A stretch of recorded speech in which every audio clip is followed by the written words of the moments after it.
चलिए दोस्तों, आज हम स्टार्ट करते हैं क्लास 10 का इतिहास की दुनिया। और इसमें हम लोग पढ़ेंगे इतिहास के दुनिया में। सबसे पहले अगर हम आपको लेकर के चलेंगे तो सीधे लेकर के चलते हैं यूरोप में राष्ट्रवाद के तरफ। और इसमें हम लोग को समझना है कि आखिर राष्ट्रवाद होता क्या है। सबसे पहले आपका अगर क्वेश्चन बनता है परीक्षा में तो यही क्वेश्चन बनेगा कि राष्ट्रवाद क्या है, राष्ट्रवाद क्या है।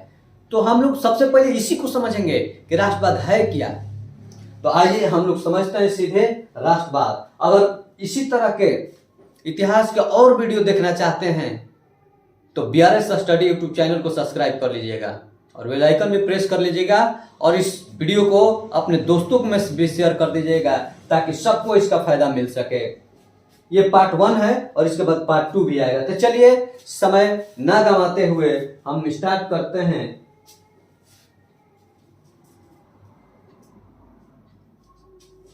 देखिए, ये है यूरोप में राष्ट्रवाद। ये बिल्कुल बिहार बोर्ड के सेम किताब है और हम किताब को एक एक लाइन पढ़ेंगे। आपको भी एक एक लाइन पढ़ाएंगे। हम क्यों पढ़ाएंगे कि जिस तरीके से बिहार बोर्ड ने 2023 में 16 तारीख को पेपर में क्वेश्चन पूछा है, मैंने उस पेपर को देखा तो मुझे लगा कि किताब को लाइन बाय लाइन पढ़ा देना चाहिए, क्योंकि वह क्वेश्चन जो है बिहार बोर्ड इस बार पूरा खखोर के पूछा है। अंदर से खखोर के क्वेश्चन पूछ रहा है। अगर आप भी खखोर के क्वेश्चन का आंसर देना चाहते हैं तो इस वीडियो को देख लीजिएगा, एक भी क्वेश्चन नहीं छूटेगा। मैंने तो पहले भी पढ़ाया था, ऑफलाइन क्लास में मैंने पढ़ा दिया था। और लड़के क्या हुए कि इधर उधर भटकने लगे। भटकने से फायदा है कि आप मेरे चैनल पे आइए और मेरे वीडियो को देखिए। कोई भटकने की जरूरत नहीं है और एक एक क्वेश्चन का आप जवाब दे सकते हैं। तो चलिए, लेक्चर नहीं देना है, यहाँ पर हमको सीधे पढ़ाना है।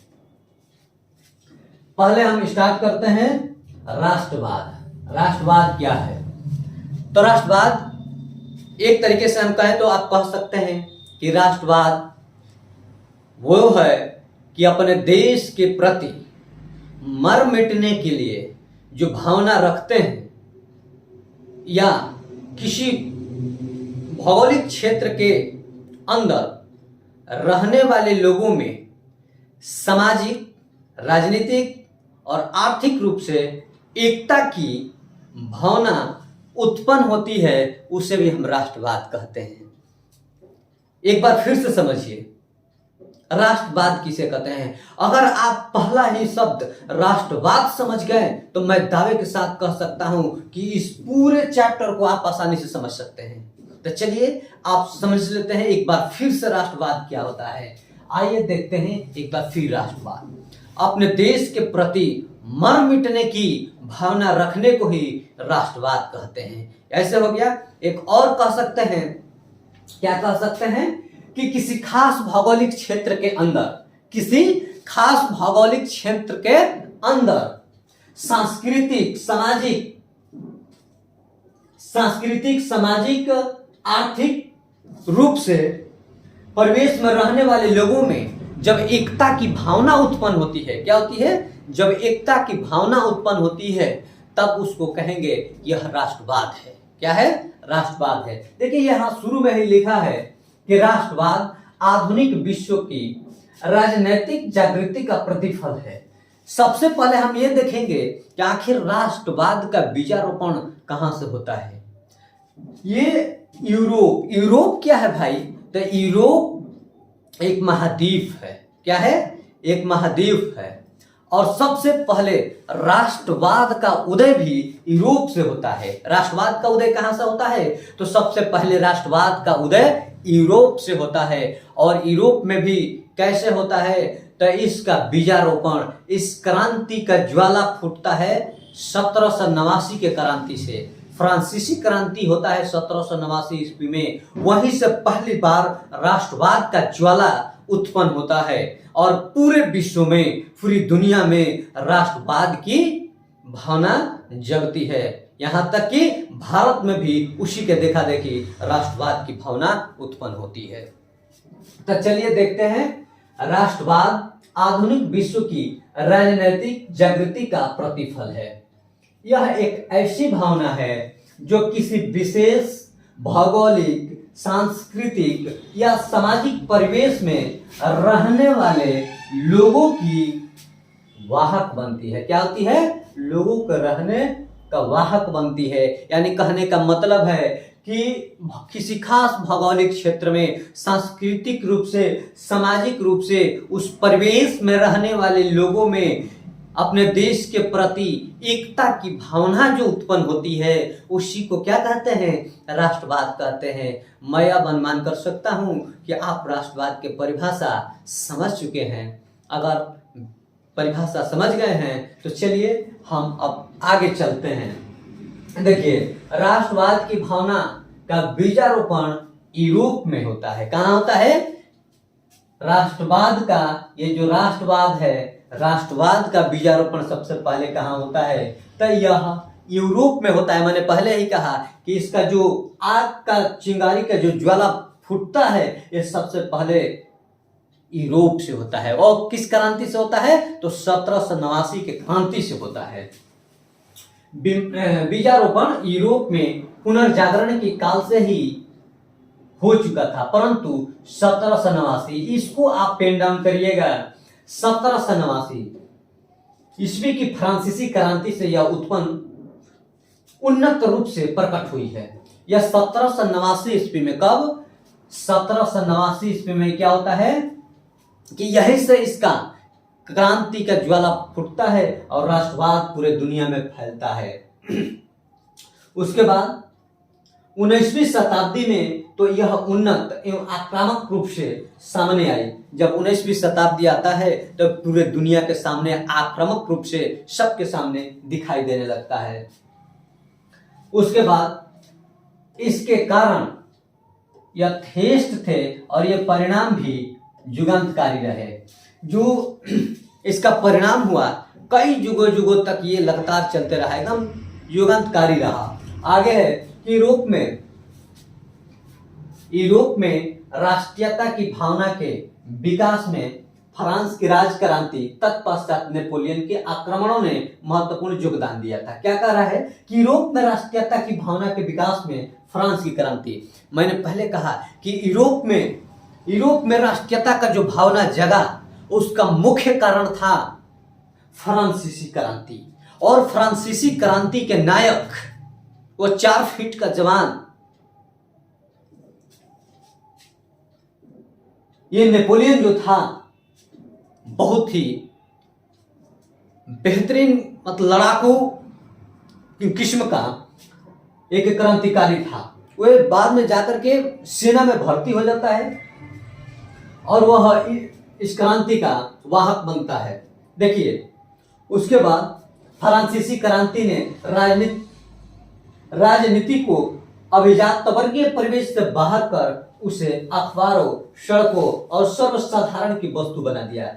ये क्या है? अभिजात वर्गीय क्या है कि जो धनी व्यक्ति होते हैं, जो संपन्न लोग होते हैं, केवल उन्हीं लोगों के पास रहता था। लेकिन ये जो फ्रांसीसी क्रांति ने क्या किया कि उसको हाथ से निकाल करके ये सर्वसाधारण लोगों तक, ये सड़कों तक पहुंचा दिया, जन जन तक पहुंचा दिया, और जन जन के लोग इसको समझने लगे और अपने जीवन में उपयोग भी करने लगे। यूरोप के कई राज्यों में नेपोलियन के अभियानों द्वारा नवयुग का संदेश पहुंचा। जो नेपोलियन ने नया युग का शुरुआत किया, वह पूरे दुनिया में फैलने लगा। उसके बाद नेपोलियन ने जर्मनी और इटली के राज्यों को भौगोलिक नाम की परिधि से बाहर कर उसे वास्तविक एवं राजनीतिक रूपरेखा प्रदान की। क्या किया कि जो भौगोलिक रूप उस जर्मनी जो था, भौगोलिक नाम की परिधि से बाहर निकाला इटली को। जो भी इटली के राज्य थे, उसके भौगोलिक दृष्टि से उसको बाहर निकालता है, जिसमें इटली और जर्मनी के एकीकरण का मार्ग प्रशस्त हुआ। जब वह भौगोलिक सीमा से बाहर निकलते हैं, तब उसके बाद इटली और जर्मनी के एकीकरण। एकीकरण का मतलब क्या होता है? एकीकरण का मतलब होता है कि एक करना। एकीकरण का मतलब होता है कि सभी को एक करना। उस समय था क्या कि इटली कई छोटे छोटे रियासतों में बटा हुआ था। उसी प्रकार से जर्मनी भी था जो कई छोटे छोटे राज्यों में बट गया था। जब कई छोटे छोटे राज्य टुकड़ों में बट जाएंगे तो निश्चित तौर पर उस देश में शासन करने में आसान हो जाता है। जैसे ये मेरा उंगली है और ये पांचों उंगली क्या है, 5 भागों में अगर बटा है तो हम किसी काम को आसानी से नहीं कर पाएंगे। लेकिन जब इसी को एकजुट कर देंगे, एकीकरण कर लेंगे, तब आसानी से हम कोई वार भी कर सकते हैं और पांचों मिलकर के अगर उंगली हमारा काम करता है तो कोई भी काम हम आसानी से कर सकते हैं। उसी प्रकार से इटली और जर्मनी को एकीकरण करने का प्रयास किया गया, जो कई छोटे छोटे टुकड़ों में बटा हुआ था। दूसरी तरफ नेपोलियन की नीतियों के कारण फ्रांसीसी प्रभुता और आधिपत्य के विरुद्ध यूरोप में देशभक्तिपूर्ण विक्षोभ भी जगा। नेपोलियन के पतन के बाद यूरोप की विजयी शक्तियां ऑस्ट्रिया की राजधानी वियना में 1815 ईस्वी में एकत्र हुई। क्या होता है कि 1815 ईस्वी में एक सम्मेलन होता है। एक क्वेश्चन याद रखिएगा कि ऑस्ट्रिया की राजधानी कहाँ है? तो ऑस्ट्रिया का राजधानी वियना। ऑस्ट्रिया की राजधानी कहाँ है? वियना है। और उसी राजधानी में 1815 ईस्वी में एक सभा बुलाई जाती है। सब लोग वहां पर जुटते हैं, ठीक है, जिनका उद्देश्य यूरोप में पुनः उसी व्यवस्था को स्थापित करना चाहते थे। 1815 ईस्वी में जो सम्मेलन होता है उसका क्या कारण था कि वो सम्मेलन हुआ? तो इस सम्मेलन को कराने का मुख्य उद्देश्य था कि जो यूरोप में पहले व्यवस्था स्थापित थी उसी व्यवस्था को पुनर्स्थापित करना इसका मुख्य उद्देश्य था। जिसको नेपोलियन के युद्धों ने अस्त व्यस्त करके रख दिया था, उसको पूरा तहस नहस कर दिया था, उसी व्यवस्था को पुनर्स्थापित करने के लिए 1815 ईस्वी में ऑस्ट्रिया की राजधानी वियना में एक सम्मेलन बुलाया जाता है, जिसको वियना सम्मेलन या वियना कांग्रेस के नाम से भी जाना जाता है, जिसे नेपोलियन के युद्धों और विजयों ने अस्त व्यस्त कर दिया था। चलिए हम अब आगे देखते हैं। देखिए, ये इटली है, ये कई छोटे छोटे टुकड़ों में उस समय बटा हुआ था, परंतु इसमें भाग लेने वाले राजनयिक इस बात को देख सकने में असमर्थ हो रहे थे कि जनतंत्र और राष्ट्र की नई शक्तियां राजनीति को निर्धारित करने वाले नए तत्वों के रूप में उभर रही थी। क्या कह रहा है कि राष्ट्रवाद की नई शक्तियां राजनीति को निर्धारित करने वाले नए तत्व के रूप में उभर रही थी। जो नया नया देश था वह राजनीति को संभालने के लिए, राष्ट्रवाद की जो राजनीति थी उसको संभालने के लिए नई नई शक्तियां उभर करके सामने आ रही थी। सन 1815 ईस्वी के वियना सम्मेलन की मेजबानी ऑस्ट्रिया के चांसलर मेटरनिक ने किया था। इस पॉइंट को हाईलाइट कीजिए। देखिए, ये एकदम पॉइंट बहुत इंपॉर्टेंट पॉइंट है। क्या है कि सन 1815 ईस्वी के वियना सम्मेलन की मेजबानी किसने किया था? तो वो इसका मेजबानी ऑस्ट्रिया के चांसलर मेटरनिक ने किया था। किसने किया था? ऑस्ट्रिया के चांसलर मेटरनिक ने किया था। यह सम्मेलन कब हुआ था? तो 1815 ईस्वी में हुआ था। कहां हुआ था? तो ऑस्ट्रिया के राजधानी वियना में हुआ था। चलिए आगे चलते हैं। जो घोर प्रतिक्रियावादी था, जो ये क्या था, मेटरनिक घोर प्रतिक्रियावादी था। प्रतिक्रियावादी का मतलब क्या होता है? प्रतिक्रियावादी का मतलब यह हुआ कि क्रिया के विपरीत कार्य करने वाला। प्रतिक्रिया का मतलब हुआ कि क्रिया के विपरीत कार्य करने वाले व्यक्ति को प्रतिक्रियावादी कहते हैं। और मेटरनिक इसी प्रकार का व्यक्ति था, जो क्रिया होता था ठीक उसके वह विपरीत काम करता था। जब कोई देश किसी देश के साथ संबंध स्थापित करना चाहता था, एकीकरण करना चाहता था, तो ऑस्ट्रिया उसमें बीच में टांग अड़ा देता था। ये ऑस्ट्रिया का गुण था। हर बात में ऑस्ट्रिया, कभी देखिए जर्मनी के एकीकरण में टांग अड़ाता, कभी इटली के एकीकरण में टांग अड़ा देता है। यही काम है ऑस्ट्रिया का। तो ऑस्ट्रिया एक बहुत खतरनाक उसमें अपना रोल निभा रहा है। इस सम्मेलन में, कौन सम्मेलन में, तो ऑस्ट्रिया सम्मेलन में, चाहे वियना सम्मेलन कहिए इसको, वियना सम्मेलन में जो ऑस्ट्रिया में हुआ था, वियना सम्मेलन में कौन कौन से देश शामिल हुए, तो इस ब्रिटेन, रूस, प्रसा और ऑस्ट्रिया जैसी यूरोपीय शक्तियों ने मिलकर के ऐसी व्यवस्था की जिसकी मुख्य उद्देश्य यूरोप में उस शांति संतुलन को स्थापित करना था। इसका मुख्य उद्देश्य क्या था? यूरोप में शांति व्यवस्था संतुलन को स्थापित करना था।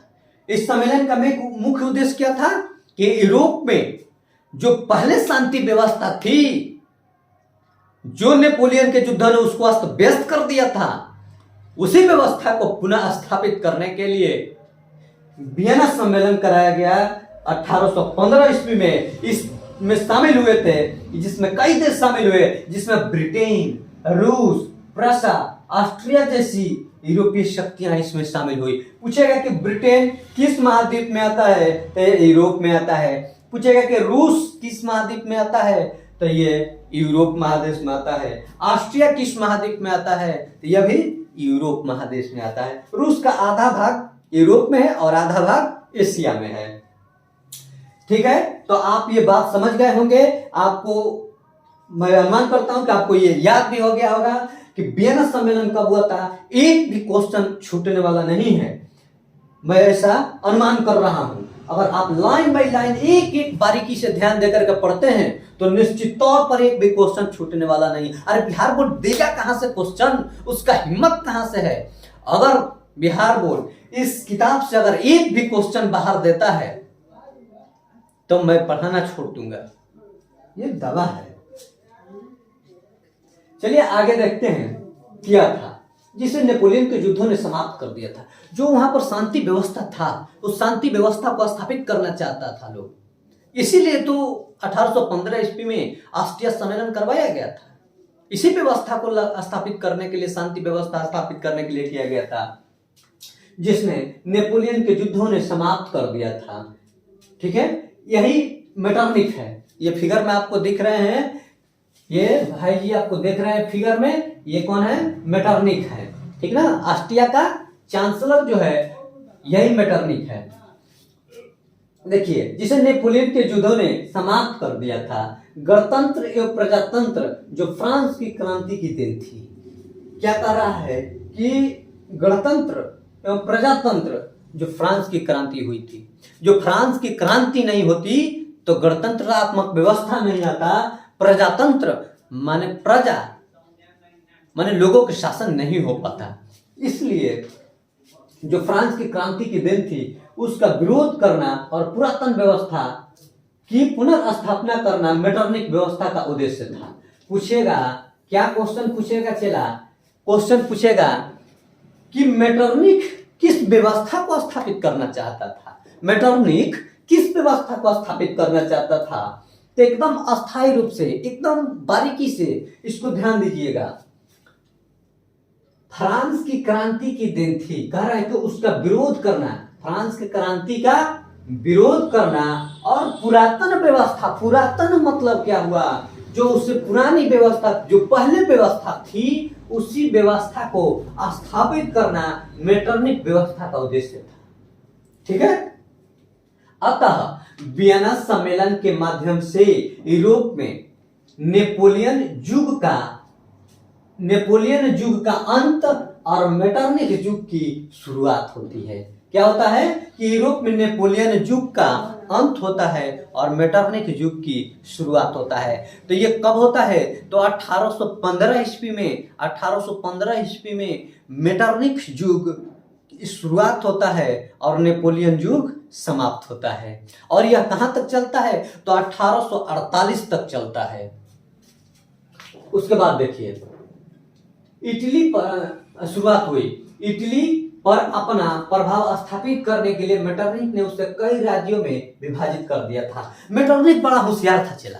मेटरनिख देखो, वो चाहता था कि एक उपाय सोचा कि अगर इटली इतना बड़ा देश है, अगर उसको कई छोटे छोटे भागों में तोड़ देंगे तो निश्चित तौर पर शासन करने में आसान हो जाएगा। क्या है कि परिवार है और एक हमारा परिवार, साझा परिवार जब रहता है तो हमारे निश्चित तौर पर ताकत मजबूत रहती है, ताकत बढ़ी रहती है। लेकिन उसी परिवार में जब फूट पड़ जाता है, जब अलग अलग हो जाते हैं लोग, परिवार बंट जाता है, तो निश्चित तौर पर हम कमजोर हो जाते हैं। उसी प्रकार से मेटरनिक का बड़ी शानदार नीति था। उसने इटली को कई छोटे छोटे टुकड़ों में बांट दिया और उसको शासन करने में आसान हो गया। देखिए, मेटरनिक ने उसे कई राज्यों में विभाजित कर दिया। कौन कौन राज्य में विभाजित कर दिया? तो सिसिली और नेपल्स के प्रदेश। कौन कौन? एकदम बारीकी से समझिएगा, नहीं तो बाद में समझ में नहीं आएगा। और वीडियो को लास्ट तक देखिएगा, तब इसके बारे में अच्छा समझ में आएगा, नहीं तो आप भूल भी सकते हैं। इसलिए आप पूरा देखिएगा वीडियो को। देखिए, सिसिली और नेपल्स के प्रदेश, बुर्गो वंश के सम्राट फर्डिनेंड, यह भी क्वेश्चन पूछता है, एकदम खखोर के क्वेश्चन पूछता है। जब खखोर के क्वेश्चन पूछेगा तो जवाब हम कोड़ के देंगे। क्या करेंगे?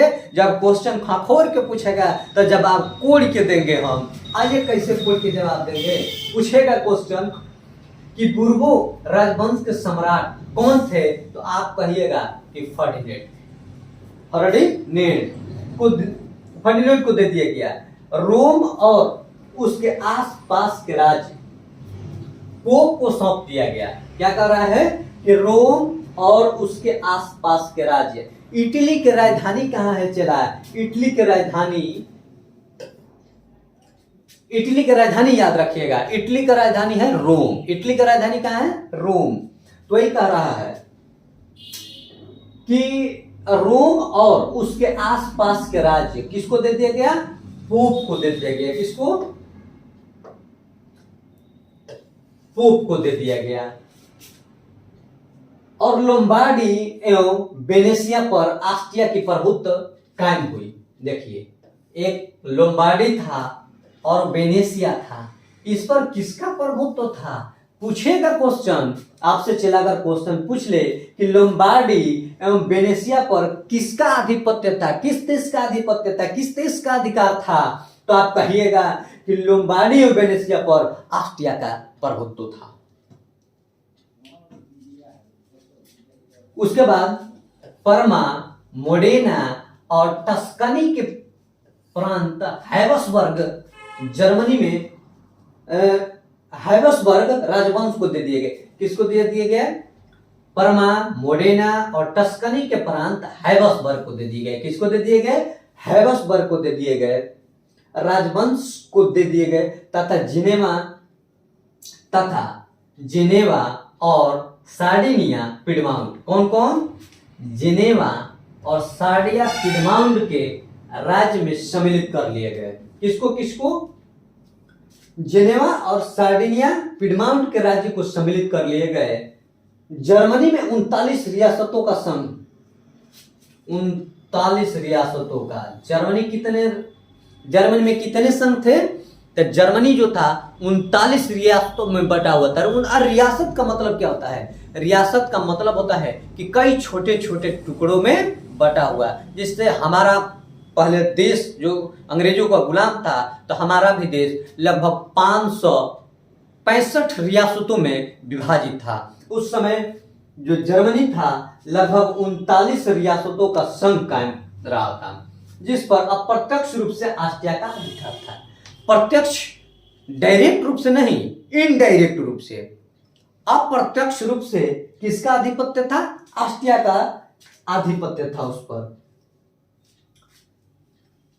ऑस्ट्रिया का अधिकार स्थापित किया गया तथा हर संभव प्रयास किया गया कि उसमें राष्ट्रीयता की भावना नहीं जगे। यही तुम समझना है बात को। हरमेश यही चाहता था मेटरनिक कि किसी देश में राष्ट्रीयता का भावना न जगे। अगर कहीं गलती से किसी देश में राष्ट्रीयता का भावना अगर जग जाता है तो हमको उस पर शासन करना मुश्किल हो जाएगा। ये अपने दिमाग में रखना चाहिए कि सबसे पहले कोई चीज है तो अपना देश है, सर्वोपरि अपना देश है, उसके बाद कुछ है। ठीक है, तो यही मेटरनिक चाहता था कि किसी देश में राष्ट्रवाद की भावना ना उत्पन्न हो तथा हर संभव प्रयास किया गया कि उसमें राष्ट्रीयता की भावना नहीं जगे। मेटरनिक ने फ्रांस में भी पुरातन व्यवस्था की पुनर्स्थापना की। क्या कर दिया आखिर वो मेटरनिक? फ्रांस में भी जो फ्रांसीसी क्रांति हुई थी वो फ्रांस में भी क्या कर दिया? पुरातन व्यवस्था की पुनर्स्थापना की।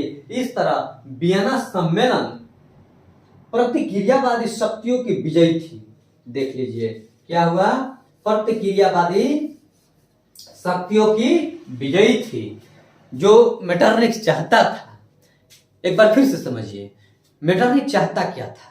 मेटरनिक यही चाहता था कि किसी भी देश में राष्ट्रवाद की भावना ना उत्पन्न हो, और इसमें मेटरनिक कायम भी होता है।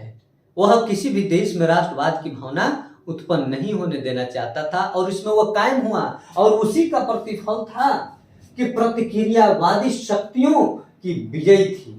इसी के चलते जो प्रतिक्रियावादी लोग थे, जो क्रिया के विपरीत प्रतिक्रिया करते थे, वे लोगों की विजयी हुई, वे लोग जीत गए। लेकिन लेकिन लेकिन यह व्यवस्था अस्थायी साबित नहीं हुई। यह व्यवस्था अस्थायी नहीं हुआ, यह व्यवस्था टिकाऊ नहीं हुआ, यह व्यवस्था लंबे समय तक नहीं चला। यह व्यवस्था तुरंत ध्वस्त हो जाता है। इसलिए ऐसी व्यवस्था लंबे समय तक नहीं चल सकता है। यह व्यवस्था अस्थायी साबित नहीं हुई और जल्द ही यूरोप में राष्ट्रीयता की भावना का प्रसार हुआ, जिससे यूरोप के लगभग सभी देश प्रभावित हुए। यह व्यवस्था क्या होता है? तुरंत समाप्त हो जाता है, खत्म हो जाता है, और तुरंत उसके बाद पूरे यूरोप में धीरे धीरे आग की ज्वाला की तरह राष्ट्रवाद की भावना उत्पन्न होने लगती है, फैलने लगती है। फ्रांस में वियना व्यवस्था के तहत क्रांति के रूप, एक बार फिर से देखिए, फ्रांस में वियना व्यवस्था के तहत क्रांति के पूर्व की व्यवस्था को स्थापित करने के लिए बुर्बो राजवंश को पुनर्स्थापित किया गया। बुर्बो राजवंश को पुनः स्थापित क्यों किया गया? इसको इसलिए स्थापित किया गया था जो पुरातन व्यवस्था है उसको लागू किया जाए। जो पुरातन व्यवस्था, जो पुरानी परंपराएं, जो पुरानी व्यवस्थाएं हैं, उन व्यवस्थाओं को फिर से लागू किया जाए, इसीलिए बुर्बो राजवंश की स्थापना किया गया। देखिए, उसमें एक राजा था जिसका नाम था लुई 18वां। देखो, तथा लुई 18वां फ्रांस का राजा बना। जब बुर्बो राजवंश स्थापित होता है तो लुई 18वां को क्या बनाया जाता है? फ्रांस का राजा बनाया जाता है। पूछेगा कि फ्रांस का राजा कौन था? तो फ्रांस का राजा लुई 18वां था। इन लोगों का नाम भी चला गजब गजब है। लुई 16वां, लुई 14वां, लुई 18वां। लुई क्या होता है? जो उसने फ्रांस की बदली हुई परिस्थितियों को समझा और फ्रांसीसी जनता पर पुरातनपंथी व्यवस्था को थोपने का प्रयास नहीं किया। अब सुनिए, बड़ा यह मामला बहुत सुंदर है। क्या है? जब लुई 18वां को, बुर्बो राजवंश को शासक बनाया जाता है तो इस बात को वह तुरंत समझ जाता है। इस बात को वह समझता है। क्या समझता है? कि फ्रांस की बदली हुई परिस्थितियों को समझा और फ्रांसीसी जनता पर पुरातन व्यवस्था को थोपने का प्रयास नहीं किया। जो पुरातन व्यवस्था था उसको उन्होंने फ्रांस के लोगों पर थोपने का प्रयास नहीं किया। वह चालाक था, उसको हटाने की व्यवस्था में वह लग जाता है। लेकिन लगेगा तो ये भी, जब इसको बात मेटरनिक को पता चलेगा तो तुरंत इसको लतियाएगा, 2-3 लतियाएगा, और लतियाएगा तो फिर भागेगा। देखिए, फ्रांसीसी जनता पुरातन पंथी व्यवस्था को थोपने का प्रयास नहीं किया। उसने प्रतिक्रियावादी तथा सुधारवादी शक्तियों के मध्य सामंजस्य स्थापित का प्रयास किया तथा इसी उद्देश्य से 2 जून 1814 ईस्वी को, कब 2 जून 1814 ईस्वी को, इसको हाईलाइट कीजिएगा, 2 जून 1814 ईस्वी को सम्राट की ओर से संवैधानिक घोषणा पत्र जारी किए गए जो 1848 ईस्वी तक फ्रांस में चलते रहे। सम्राट की तरफ से एक घोषणा पत्र का होता है कि उसमें सारी नियम कानून व्यवस्था सब लिखा रहता है। एक घोषणा पत्र जारी किया जाता है, कब जारी किया, तो 2 जून 1814 ईस्वी को सम्राट की ओर से संवैधानिक घोषणा पत्र। सम्राट कौन, तो वही लुई 18वां की ओर से जारी किया जाता है, जो 1848 ईस्वी तक फ्रांस में चलते रहे। उसके बाद चार्ल्स 10 के शासनकाल में इसमें कुछ परिवर्तन किए गए। जब लुई 18वां हटता है तो चार्ल्स 10 शासक बनाए जाते हैं। कौन, लुई 18वां के बाद चार्ल्स 10 शासक बनाए जाते हैं। और जब चार्ल्स 10 आता है तो उस घोषणा पत्र में, उस व्यवस्था में, उस संवैधानिक व्यवस्था में कुछ परिवर्तन करता है। क्या करता है, कुछ परिवर्तन करता है। परंतु इसका परिणाम 1830 की क्रांति के रूप में सामने आया। जो यह व्यवस्था परिवर्तन किया, घोषणा पत्र में जो उन्होंने व्यवस्था परिवर्तन किया, उसका परिणाम देखने को कहां मिलता है, तो यह 1830 के क्रांति में देखने को मिलता है, जो आपके परीक्षा के दृष्टिकोण से बहुत ही इंपॉर्टेंट क्वेश्चन है, 1830 के क्रांति। तो चलिए हम अब चलते हैं 1830 के क्रांति की ओर, और 1830 के क्रांति को एकदम बारीकी से समझेंगे। अगर एक बार समझ लेते हैं कि 1830 के क्रांति हुई क्यों और 1830 के क्रांति का परिणाम क्या होता है, इसके बारे में अगर समझ लेते हैं तो परीक्षा में आएगा, तो निश्चित तौर से 1830 के क्रांति को आप छोड़ने वाले नहीं है। उसके बाद हम पढ़ेंगे 1848 के क्रांति। दोनों क्रांति को अगर हम पढ़ लेते हैं तो नेक्स्ट आने वाले परीक्षाओं में 24-25 जब भी परीक्षा हो बिहार बोर्ड का, अगर उसमें ये परीक्षा में क्वेश्चन आता है तो आप आसानी से हल कर सकते हैं। आइए चलते हैं,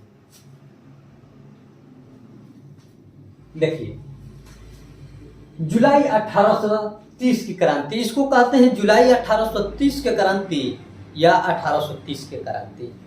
ठीक है, देखिए चार्ल्स 10 एक निरंकुश और प्रतिक्रियावादी शासक था।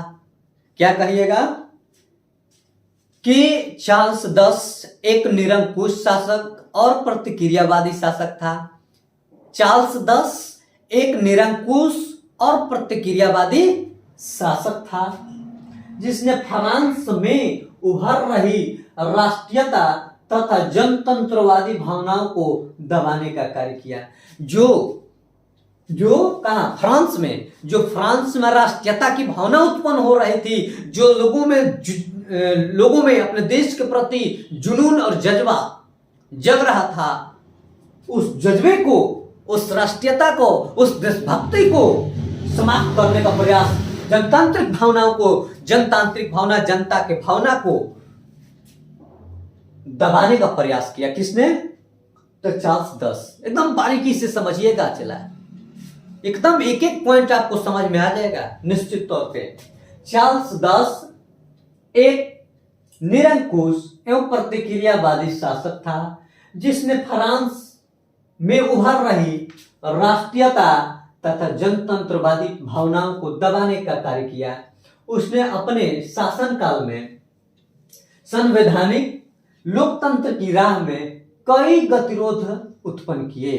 एक बार फिर से समझिएगा, क्या कर रहा है कि जो उसका संवैधानिक गतिविधियां थी, जो संवैधानिक नियम थे, जो लोकतांत्रिक व्यवस्था थी, उसमें, उसके गतिविधियों में कई बार गतिरोध उत्पन्न करता है। गतिरोध उत्पन्न मतलब उसमें रुकावट आती है, उसमें रुकावट आती है।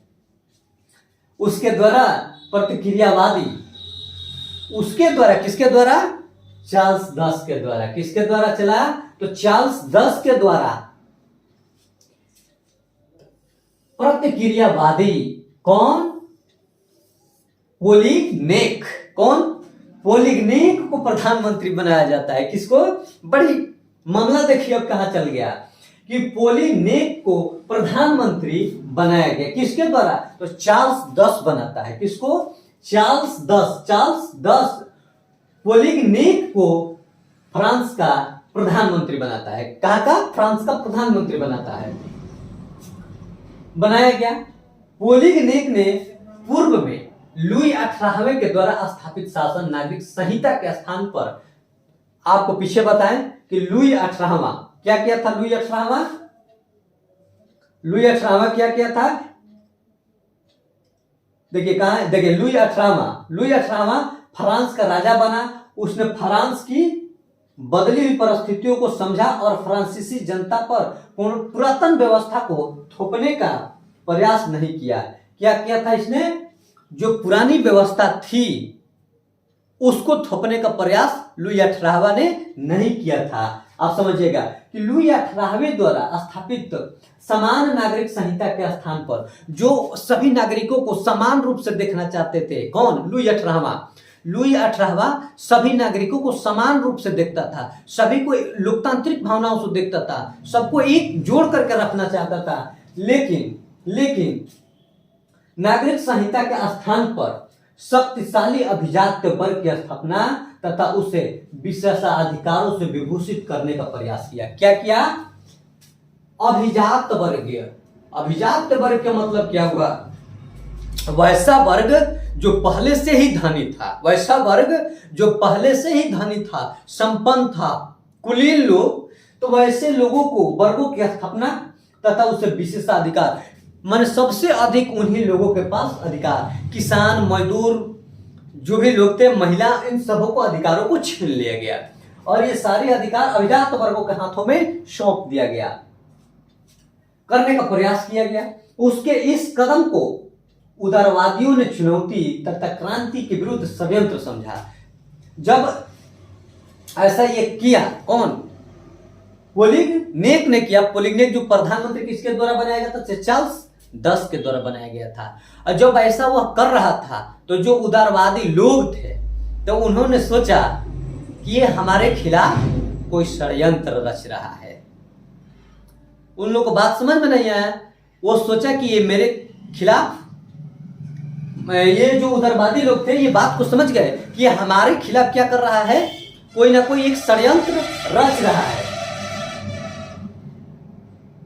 चुनौती तथा क्रांति के विरुद्ध षड्यंत्र समझा और प्रतिनिधि सदन एवं दूसरे उदारवादियों ने पोलिगनेक के विरुद्ध, किसके? पोलिगनेक के विरुद्ध गहरा असंतोष प्रकट किया और चार्ल्स 10 ने इस विरोध की प्रतिक्रिया स्वरूप 25 जुलाई 1830 ईस्वी को 4 अध्यादेशों द्वारा उदार तत्वों का गला घोटने का प्रयास किया। जो पोलिगनेक था, जो उदारवादी व्यवस्था स्थापित करना चाहता था, जो 4 अध्यादेश द्वारा उदारवादी तत्वों का गला घोटना, जो उदारवादी लोग थे, वे उदारवादी जो लोग थे ये क्या करते थे कि उदार तत्व लाना चाहते थे, माने एक सभी एकता की भावना को स्थापित करना चाहते थे उदारवादी लोग, लेकिन उसका गला घोट दिया। किसने? तो जो प्रतिक्रियावादी लोग थे उसके गला घोटने का प्रयास किया। इन अध्यादेशों के विरुद्ध में पेरिस में क्रांति की लहर दौड़ गई। उस समय क्या हुई? जब इस अध्यादेश को गला घोट दिया गया, दबा दिया गया, तब क्या हुआ कि अध्यादेश के विरोध में पेरिस में, फ्रांस की राजधानी कहाँ है? पेरिस। याद रखिएगा, फ्रांस की राजधानी, ऑब्जेक्टिव क्वेश्चन पूछ सकता है आपसे कि फ्रांस की राजधानी कहाँ है? पेरिस में है। तो पेरिस में क्रांति की लहर दौड़ गई और फ्रांस में 18 जून 1830 ईस्वी में गृह युद्ध आरंभ हो गया। गृह युद्ध क्या होता है? चला, गृह युद्ध का मतलब हुआ कि अपने देश के अंदर जो लड़ाई झगड़ा होता है उसी को तो कहते हैं गृह युद्ध। गृह माने घर होता है, चाहे जो हमारे घर के अंदर बात विचार, जो लड़ाई झगड़ा होता है उसको गृह युद्ध, जिसमें कोई खून खराबा नहीं होता है, उसमें आपस में बातों के लेकर के झगड़ा होते रहता है। तो जो गृह युद्ध, मैंने कहा सीधा इसको कहिए, गृह युद्ध को अपने देश के अंदर जो युद्ध होता है वह गृह युद्ध है, प्रारंभ हो गया। इससे ही जुलाई 1830 की क्रांति कहते हैं। क्या कहते हैं कि जो 28 जून 1830 ईस्वी से गृह युद्ध प्रारंभ हो गया, लोग अपने ही देश के अंदर लड़ने लगे। इसे ही जुलाई 1830 की क्रांति कहते हैं। परिणामतः चार्ल्स 10 फ्रांस की राजगद्दी त्याग करके इंग्लैंड भाग गया। ये क्वेश्चन आपसे पूछ सकता है कि फ्रांस का राजा चार्ल्स 10, ये चार्ल्स 10 जो है ये राजगद्दी को छोड़ करके कहाँ भाग जाता है? इंग्लैंड भाग जाता है। वो जान गया कि अब हमको लतियाया जाएगा, तो ये लतियाने से बचने के लिए इंग्लैंड भाग जाता है।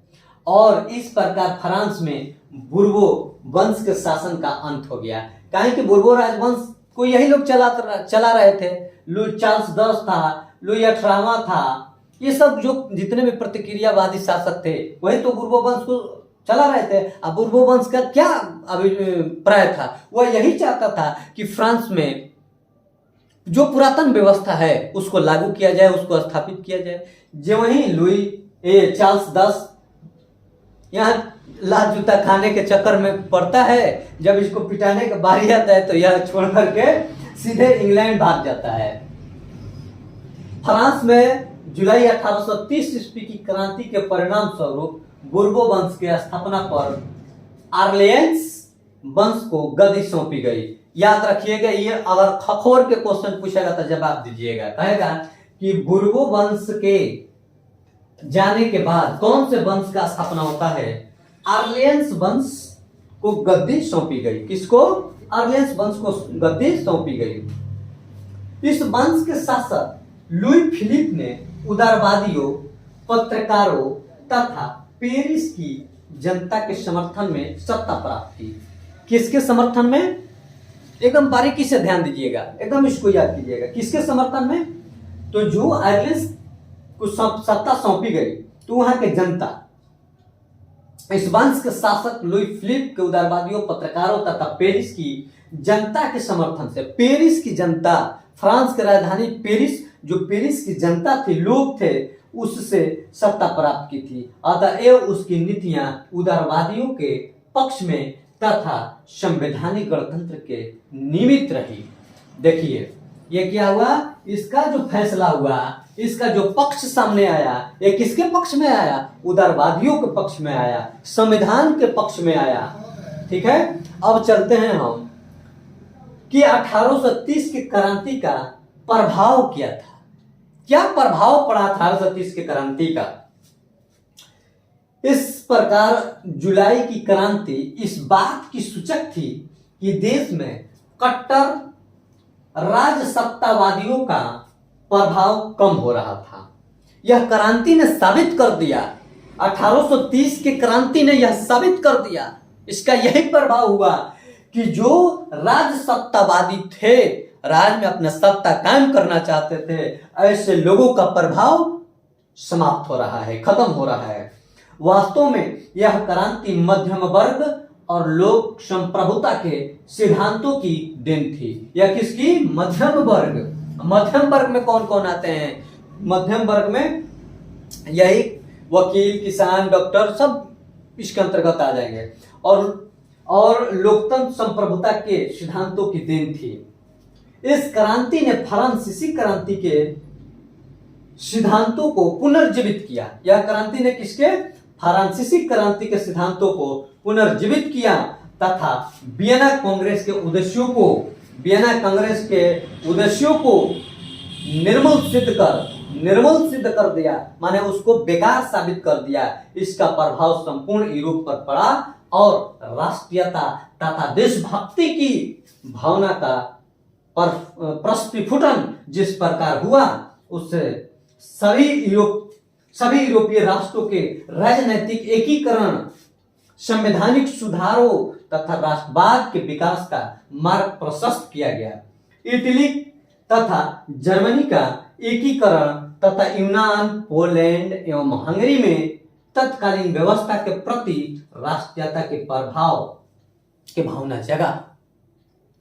क्या कह रहा है कि इसका प्रभाव क्या हुआ, तो आप भी बताइएगा, एक बार एकदम बारीकी से समझिए। 1830 के क्रांति का प्रभाव क्या हुआ। जो उदारवादी लोग थे, राष्ट्रसत्तावादी लोग थे, ये उदारवादियों के चलते राष्ट्रसत्तावादियों का कहानी समाप्त होता है। जब इसे पता चल गया कि 1830 के क्रांति ने यह साबित कर दिया कि जो उदारवादी लोग हैं वे ज्यादा दिनों तक टिक नहीं सकते हैं। ये कैसे संभव हो पाया, तो वास्तव में यह क्रांति मध्यम वर्ग और लोक संप्रभुता सिद्धांत की देन थी।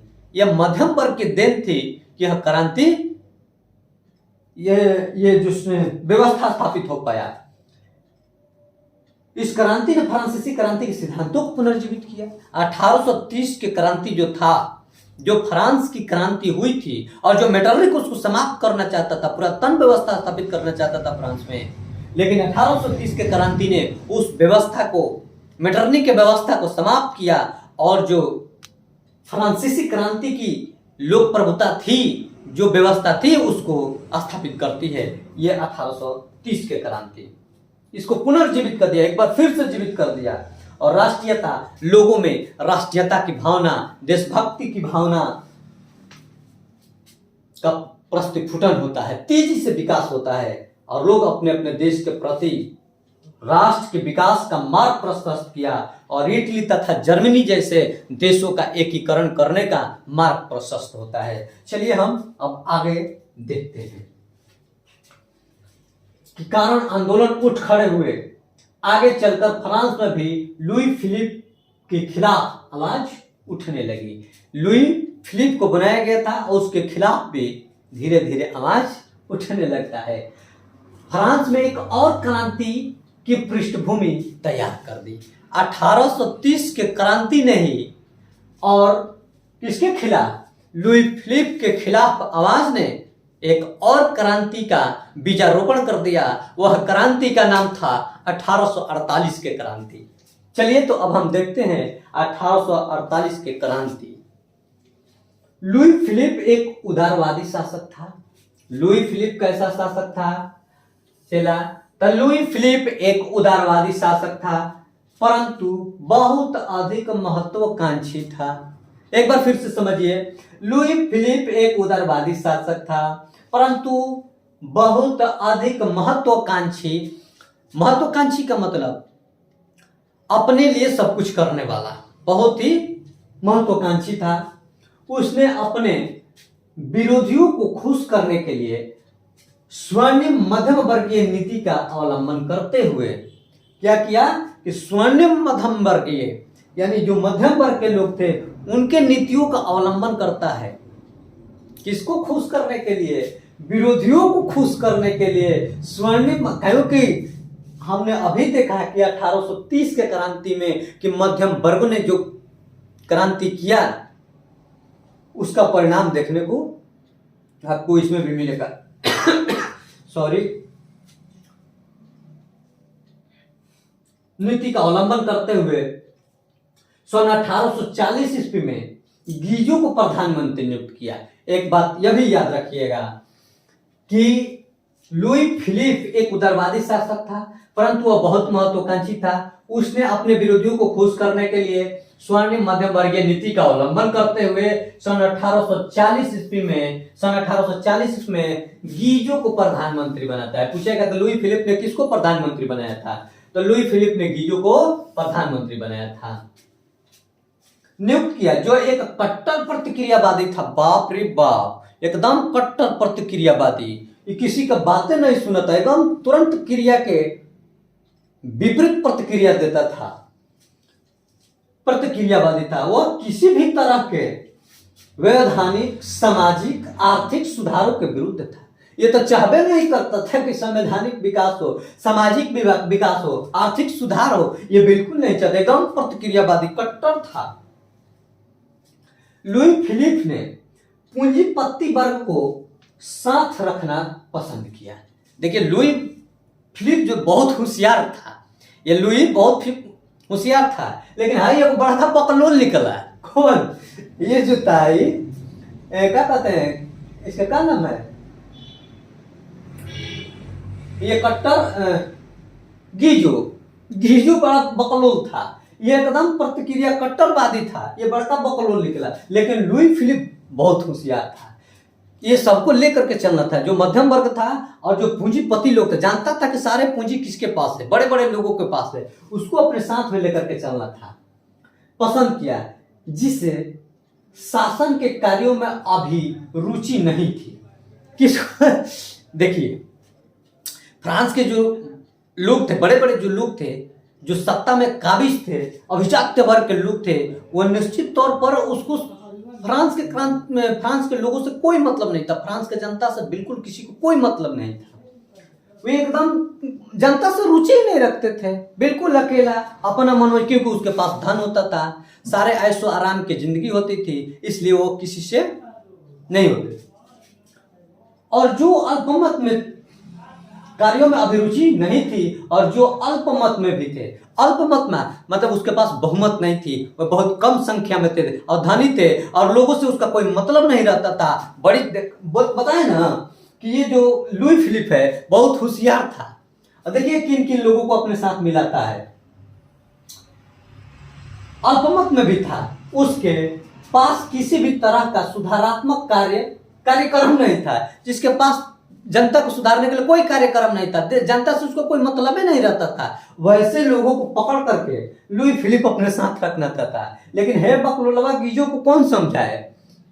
यह तो ऐसा बकलोल निकला कि एकदम कट्टरवादी है कि हम ये करेंगे तो जाओ कर दो, चल जाएगा बोरा में। अरे चला, ऐसा थोड़ा नरम भी होना चाहिए, उदार भी होना चाहिए, कट्टर नहीं होना चाहिए एकदम।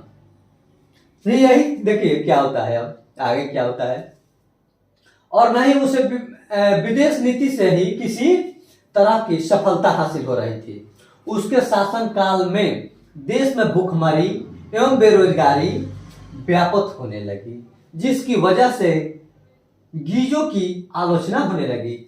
ये बकलोल था ही, बकलोलवा को कुछ समझ में नहीं आया, ये कट्टर था। और ये जब ये अपना कट्टरपंथी दिखाने बकलोलवा स्टार्ट किया तो लोग इसको लतियाना स्टार्ट कर दिए। और जब ये लतियाने लगा तो यह भागेगा, जब लत खाएगा तो भागबे करेगा। लोग जूता चप्पल लेकर के तैयार हो गए इसको लात देने के लिए। गीजो के समय में हुआ क्या कि वहां पर एकदम बेरोजगारी चरम सीमा पर पहुंच गया, बेरोजगारी चरम सीमा पर पहुंच गया। भूखमरी, इसके शासनकाल में देश में भूखमरी एवं बेरोजगारी व्यापक होने लगी, जिसकी वजह से गीजो की आलोचना होने लगी, सुधारवादियों ने 22 फरवरी 1848 कब 22 फरवरी 1848 ईस्वी को पेरिस में थियर्स के नेतृत्व में एक शासक आता है जिसका नाम है थियर्स के नेतृत्व में एक विशाल भोज का आयोजन किया गया। किसका? थियर्स के नेतृत्व में। गीजो तो बकलोलवा को तो भागना ही पड़ेगा। थियर्स के नेतृत्व में एक विशाल भोज का आयोजन किया गया, जगह जगह अवरोध लगाए गए और लुई फिलिप को गद्दी छोड़ने पर मजबूर किया गया। एक थियर्स व्यक्ति था, इसने एक भोज का आयोजन किया। किसका आयोजन किया? एक भोज का आयोजन किया। और उस विशाल भोज के में उस पर क्या होने लगा कि जगह जगह अवरोध लगाए गए और लुई फिलिप की गद्दी छोड़कर, माने इतना इसका विरोध होने लगा कि लुई फिलिप होशियार था ही, वह गद्दी छोड़ करके भाग गया। नहीं तो अगर ये पकड़ा जाता उस भोज वाला भीड़ में तो इसका क्या गति होता है, इसको कचौड़ी निकाल देता लोग, वहीं पर कचूमर निकाल देता लोग। और इंग्लैंड चला गया तब। अच्छा, ये सब भागता है इंग्लैंड, देखिए ना, एक उधर पीछे था वो भी इंग्लैंड भागा, और यह भी लुई फिलिप जो है यह भी भाग रहा है इंग्लैंड चला गया। तत्पश्चात नेशनल असेंबली ने गणतंत्र की घोषणा करते हुए 21 वर्ष से ऊपर के सभी वयस्क पुरुषों को मताधिकार प्रदान किया। ज्यों ही चला जाता है तो वहां का जो शासन था, संवैधानिक व्यवस्था था, एक अधिकार देता है। क्या अधिकार देता है? कि जिसका उम्र 21 वर्ष से अधिक हो जाता है उसको मत देने का अधिकार हो जाएगा। मताधिकार प्रदान किया और काम के अधिकार की गारंटी दी। उस समय किसी को न मत देने का अधिकार था। जब लुई फिलिप और गीजो प्रधानमंत्री हुआ करते थे उस समय न किसी को वोट देने का अधिकार था, न किसी प्रकार की संपत्ति रखने का अधिकार था। आम लोगों के, बाकी सबको तो रखने का अधिकार था ही, न वोट का अधिकार था। 21 वर्ष से ऊपर के सभी वयस्क पुरुषों को मताधिकार प्रदान किया गया और काम के गारंटी दी गई। और गणतंत्रवादियों का नेता लामार्टिन एवं सुधारवादियों का नेता लुई ब्लाच है। इस बात को एकदम बिल्कुल ध्यान से देखिएगा, इसको पिन डाउन कर लीजिएगा, ये बिल्कुल परीक्षा में पूछा है। गणतंत्रवादियों का नेता कौन था? तो लामार्टिन था। गणतंत्रवादियों का नेता कौन था? तो लामार्टिन था। एवं सुधारवादियों का नेता कौन था? तो सुधारवादियों का नेता लुई ब्लाच था। सुधारवादियों का नेता लुई ब्लाच था। शीघ्र ही दोनों में मतभेद प्रारंभ हो गए। शीघ्र ही दोनों में मतभेद प्रारंभ हो गए और लुई नेपोलियन फ्रांस का सम्राट बना। लुई जो है फ्रांस का, लुई नेपोलियन, देखिए इसका एक और नाम आ जाता है, लुई नेपोलियन फ्रांस का सम्राट बना। इस क्रांति ने न सिर्फ फ्रांस की पुरातन व्यवस्था को अंत किया। कौन क्रांति? 1848 के क्रांति ने सिर्फ फ्रांस की पुरातन व्यवस्था का अंत किया, बल्कि Italy, Germany, Austria, Holland, Switzerland, Denmark, Spain, Poland, Ireland, England भी इस क्रांति से प्रभावित हुए। कौन से क्रांति से पूछेगा कि 1848 के क्रांति से कौन कौन देश प्रभावित हुए थे? तो Austria, Holland, Switzerland, Denmark, Spain, Poland, Ireland, England, इस सभी देश इस 1848 के क्रांति से प्रभावित हुए थे। इटली तथा जर्मनी के उदारवादियों ने बढ़ते हुए जन असंतोष का फायदा उठाया और राष्ट्रीय एकीकरण के द्वारा राष्ट्र राज्य की स्थापना की मांगों को आगे बढ़ाया, जो संवैधानिक लोकतंत्र के सिद्धांत पर आधारित था। संवैधानिक लोकतंत्र के सिद्धांत पर आधारित था। इसको आगे उदारवादियों ने आगे बढ़ाया, जो किस पर आधारित था? संविधान पर आधारित था। जो संविधान पर आधारित होता है वो सब कुछ अच्छा होता है। तो ये रहा 1848 के क्रांति, इसके पीछे रहा 1830 के क्रांति। तो चलिए अब हम मिलेंगे आपसे अगले वीडियो में फिर इसका पार्ट 2 लेकर के। इसलिए आप लोग इस चैनल को सब्सक्राइब कर लीजिएगा ताकि आने वाला हर एक वीडियो आप तक पहुंच जाए। इसी तरह से हम भूगोल का भी वीडियो लेकर के आएंगे, उसके बाद पॉलिटी का वीडियो लेकर के आएंगे, उसके बाद अर्थव्यवस्था का, हिंदी का, संस्कृत का भी वीडियो आने वाला है। इसलिए इस चैनल को सब्सक्राइब कर लीजिएगा और बेल आइकन भी प्रेस कर लीजिएगा ताकि आपके पास हर नोटिफिकेशन पहुंचते रहे। चलिए मिलते हैं आप लोगों से अगले वीडियो में, तब तक के लिए धन्यवाद।